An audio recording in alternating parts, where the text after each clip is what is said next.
तथागत गौतम बुद्ध जी के चरणों में मैं 3 बार नमन करता हूं।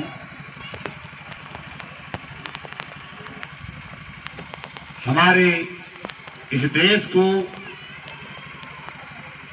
संविधान जैसा पवित्र ग्रंथ देने वाले, समता मूलक समाज के प्रणेता, शोषितों और वंचितों के मसीहा बाबा साहब भीमराव अंबेडकर के चरणों में नमन करते हुए आज के इस कार्यक्रम के मुख्य अतिथि हमारे अनुज भाई श्री अरविंद गौड़ जी, जो कि प्रतापगढ़ जिले से हैं और आज हमारे बीच में हैं। और हम लोग जो है यहीं मगुआ के नीचे नहीं बैठ पा रहे, बहुत गलत बात है यार। परम सम्मानीय हमारा मंच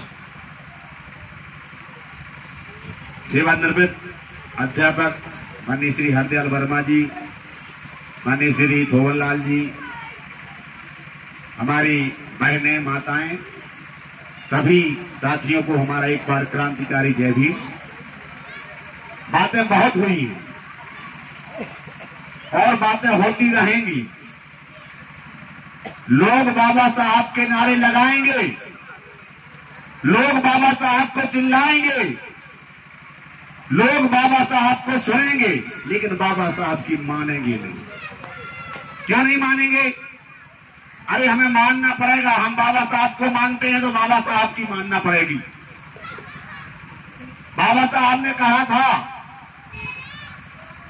कि जिस कारवा को यहां तक मैं जैसे बना तैसे लेके आया हूं, अगर इस कारवा को आप आगे तक नहीं ले जा पाओ तो इतना जरूर करना कि इस कारवा को पीछे न धकेल देना।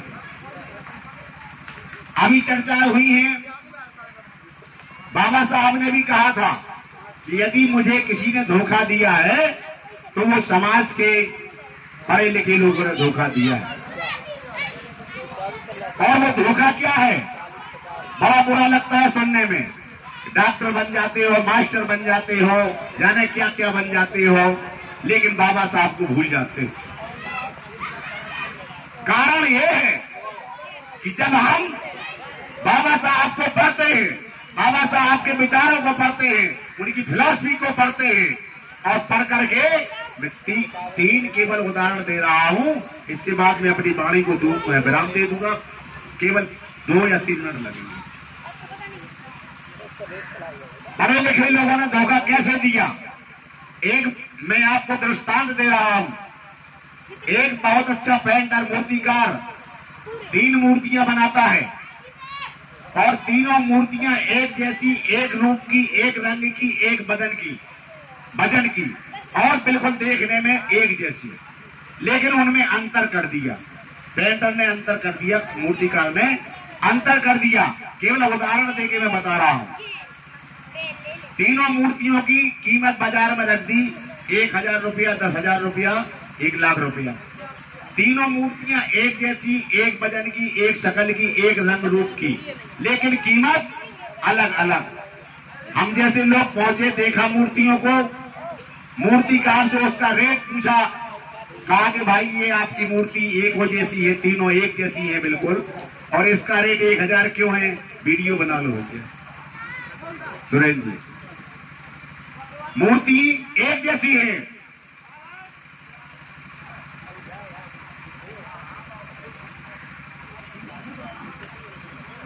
एक जैसी मूर्तियां, रंग रूप सब बराबर, लेकिन इनकी कीमत अलग अलग क्यों? कीमत अलग अलग क्यों? तो उसने उत्तर अपनी वाणी से नहीं दिया, उसने उत्तर दिया प्रयोग करके। पहली वाली मूर्ति की कीमत 1000 रुपया। उस मूर्ति की विशेषता उस मूर्तिकार ने बताई।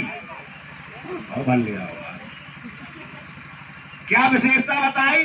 एक लंबी सी सीख ली उसने, और पहली वाली मूर्ति जो 1000 रुपए की थी उसके एक कान में डाली, और वो सलाख जो है वो सीख एक कान से दूसरे कान से निकल गई। बोले इसकी कीमत समझ गए भैया? बोले अभी नहीं समझे। कहे ठीक है, फिर दूसरी मूर्ति की कीमत बताइए। उसने फिर से सीख ली और वो सीख जो है एक कान से डाली और वो अंदर चली गई। बोले भैया अभी हम समझे नहीं। उसने कहा अभी बताएंगे। फिर कहा ये तीसरी मूर्ति की कीमत इतनी ज्यादा 1 लाख रुपया क्यों है? उसने सीख ली, सीख कान से डाली, उसके अंदर गई सीख, फिर वो सीख जो है मुंह से निकली। लोगों ने कहा अभी हमारे समझ में उत्तर नहीं आया है। उसने कहा 1000 कीमत की मूर्ति है जो वो इस कान से सुनती है और इस कान से निकाल देती है। कहा दूसरी?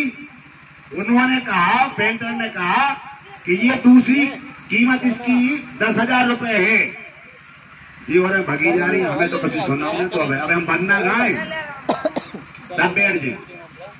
दूसरी मूर्ति की कीमत 10,000 रुपया। वो मूर्ति जो है इसलिए है कि ये जो है सुनती है और सुन करके अंदर ही अंदर रख लेती है, इसलिए इसकी कीमत 10,000 रुपये। फिर आई बात अगली 1 लाख वाली की। उस मूर्तिकार ने बताया कि ये मूर्ति इस कान से सुनती है, मनन करती है, इसके बाद अपने मुंह से निकालती है, दूसरों को बांटती है। वही कार्य हमें आपको करना चाहिए। इसलिए बाबा साहब ने कहा था कि लोग मुझे पढ़ते तो हैं, हमारे फिलॉसफी को अध्ययन तो करते हैं, लेकिन उसको समाज में बांटते नहीं। तो ज्यादा समय बहुत हो रहा है, अतिक्रमण मैं समय का न करूं, तो मैं अपनी वाणी को विराम देता हूं और केवल 2 लाइनों के साथ कि ना होते बाबा साहब, ना होता संविधान, ना होता संविधान, ना होते हम आज इंसान। इन्हीं शब्दों के साथ मैं अपनी वाणी को विराम देता हूं। जय भीम, नमो बुद्धाय। बहुत बहुत धन्यवाद जी। इसी क्रम में हमारे बीच में भाई राहुल कुमार वानकर जी एवं उनके साथी आए, उनसे आग्रह कि बाबा साहब की पुस्तक को संरक्षित करें। कार्यक्रम को आगे बढ़ाते हुए हमारे बीच में भाई पवन प्रताप, जिलाध्यक्ष बहुजन मुक्ति पार्टी जी ने 200 रुपये सहयोग दिया है, बहुत बहुत धन्यवाद। कार्यक्रम को आगे बढ़ाते हमें क्योंकि अतिथि जी को जाना है और हमारे सभी साथी बैठे रहें। मैं सम्मानीय अतिथि जी से क्षमा चाहते 2 मिनट के लिए भाई महेंद्र कुमार जी मऊमाफी को बुलाना चाहूंगा कि आप आए अपने विचार रखें। भाई महेंद्र कुमार जी, अभी हमारे और अतिथि विराजमान है, क्योंकि मंच वाले अतिथियों को जाना है और हमारे अतिथि विराजमान उनको भी हम सभी को सुनना है। सभी लोग कृपया करके